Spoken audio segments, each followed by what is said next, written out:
Bienvenidos a Ecos de la Historia. Hoy los invitamos a viajar al siglo XIX, un periodo en el que marcó el destino de dos mundos, en un continente donde la civilización florecía. Un grupo de exploradores españoles, impulsados por la ambición y el deseo de gloria, se embarcaron en una travesía que cambiará para siempre el rumbo de la historia. Conquistadores al mando de figuras emblemáticas como Hernán Cortés y Francisco Pizarro cruzaron océanos enfrentando mares desconocidos y un destino incierto. En este episodio no solo abarcaremos la llegada de los europeos a tierras americanas, sino también el choque de culturas, la búsqueda de riquezas y la resistencia de civilizaciones millenarias. Prepárense para descubrir cómo este encuentro transformó no solo el mapa del mundo, sino también las vidas de millones. Esto es Ecos de la Historia y el viaje está a punto de comenzar. En continuación, nuestros compañeros Ana, Francisco, Marcia, Heidi nos mostrarán cómo fue el establecimiento de estos españoles a este continente. Nos explicarán cómo fue su conquista, su establecimiento en el virreinato, cómo se desarrolló este, entre otros datos que abarcaremos en este documental. A continuación, Francisco nos hablará cómo llegaron los españoles a, a América. Buenas tardes, yo les voy a hablar sobre la llegada de los españoles.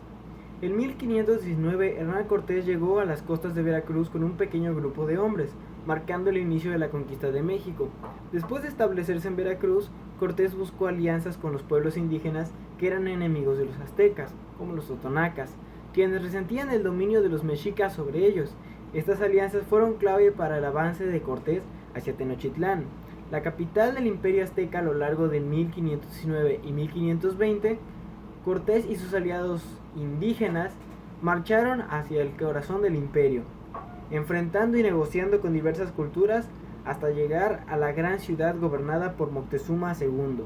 En marcha, culminaría la caída del imperio en 1521.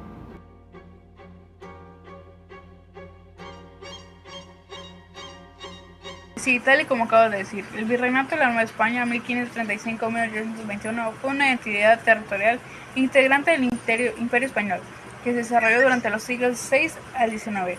Fue creado después de la conquista y abarcó territorio de Norteamérica, parte de Estados Unidos y México, así de Centroamérica, Asia y Oceanía. Fue la fundación oficial del Virreinato el 8 de marzo de 1535. El nuevo gobierno tomó el nombre con el que Hernán Cortés nombraba las tierras conquistadas: la Nueva España del Mar Océano. Su primer virrey fue Antonio Mendoza y Pacheco, envió desde Europa. El virreinato de la Nueva España se estableció después de la caída del Imperio Azteca a manos de Hernán Cortés. El nombre de este territorio se debe a la denominación que le dio Hernán Cortés a las tierras conquistadas: la Nueva España del Mar Océano. El primer virrey de Nueva España fue Antonio Mendoza y Pacheco. El virrey era representante personal del rey y tenía funciones de gobernador, capitán supremo, juez supremo y presidencia de la Real Audiencia. El virreinato de Nueva España se mantuvo hasta 1821.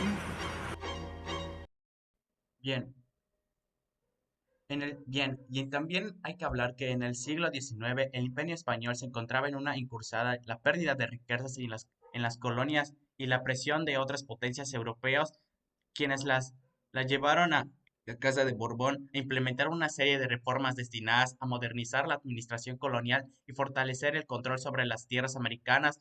Estas Estas reformas, conocidas como las borbónicas, abarcaron desde 1760 a 1808 y tuvieron un impacto significativo en la estructura política, económica y social de los territorios hispanohablantes. Y esto fue porque la llegada de Felipe V al trono en 1700 marcó el inicio de la dinastía borbónica en España, y con ellos introdujeron ideas de centralización, modernización, inspiradas en los principios absolutistas de la racionalidad de propia y de lo mismo. Las reformas se llevaron a cabo bajo el reinado de varios monarcas, incluyendo a Carlos III, quien es a menudo visto como el más representativo de este movimiento reformista. Uno de los pilares de las reformas borbónicas consistió en la reorganización administrativa de las colonias. Se crearon nuevas provincias y se establecieron intendencias cuya función era mejorar recaudación de impuestos y la gestión de recursos. Este sistema buscaba reducir el poder de los virreyes y de la élite creonal que tradicionalmente habían ejercido un considerable centro local. Sin embargo, esta política de centralización también generó resistencia y descontento entre los criollos, quienes empezaron a sentir que su aspiración de participar en el gobierno estaba siendo marginada. Económicamente, las reformas buscaban revitalizar la colonia actual. Se promovió el contenido de comercio, limitando los monopolios, abriendo nuevas rutas comerciales, tanto hacia los coloniales, hacia otras naciones. Bien, ahora algunas características de esta reforma borbónicas fueron centralizar el poder, que se buscó fortalecer el control de la península sobre las colonias, las reformas administrativas, que se crearon nuevas instituciones y se restauraron las existencias, como la creación de intendencias para supervisar la economía local y administrativa. Otra característica es que también se fomentó el comercio, que se buscó liberar el comercio colonial, permitiendo a las colonias comercializar entre sí con otras naciones en lugar de estar restringidas al comercio exclusivo con España. Y también el desarrollo económico, que promovieron la inversión en la industria y la agricultura en las colonias. Se introdujeron nuevas técnicas agrícolas y se fomentó la producción de determinados productos para aumentar sus exportaciones. Y por último, también se promovió otra característica que tiene, la educación y la cultura, y se fundaron instituciones educativas. Esto impulsó a las ciencias, la ilustración y la creación de academias sociales científicas. Y bueno, así como dijiste, en el Virreinato de México en el siglo XVI y XVIII estuvo marcada por la conquista y expansión territorial española, sometidos a pueblos indígenas. Bajo la campaña de corona española estuvieron involucrados Nueva Galicia de 1535 a 1545, Yucatán de 1527 a 1546, Nueva Piquesaya de 1540 a 1550, Nuevo México de 1540 a 1600, de 1600, Costa Mosquitos y Andalucía de 1535 a 1550. La resistencia indígena fue brutalmente suprimida. La expansión también implicó traducción en la llegada de franco-hispanos de 1524 y de azospanismo de México de 1530. La invasión se llevó a cabo de misiones centrales y monasterios. Este proceso, aunque fue violento, transformó profundamente a las tierras indígenas y la cultura, imponiendo la fe católica y procedimiento españoles.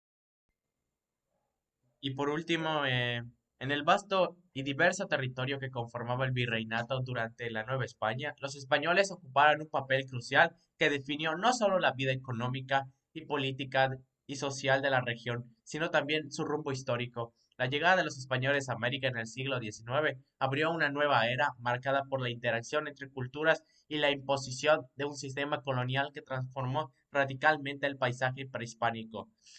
En el ámbito económico, fue uno de los principales motores del virreinato.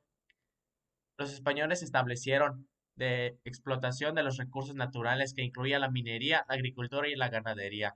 Los yacimientos de plata en lugares como Potosí se convirtieron en centros de riqueza y extracción. Alimentó las arcas de la colonia española. Para sostener esta economía, se implementaron sistemas de trabajo forzado como la encomienda y la mita, que explotaron a la población indígena, pero a la vez estos promovieron actividades comerciales que conectaban el Nuevo Mundo con Europa, fruto de intercambio de productos como el cacao, el nariz y el tabaco, que se convirtieron en lujos del viejo continente.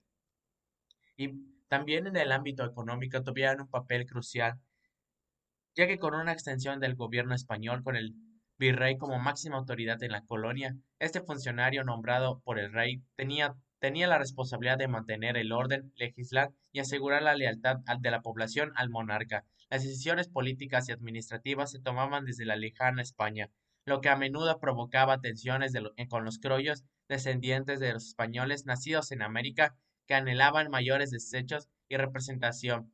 El virreinato también servía como barrera contra las incursiones potencias rivales, así como establecer alianzas y controlar a las poblaciones indígenas, muchas de las cuales tristemente fueron sometidas bajo la autoridad española.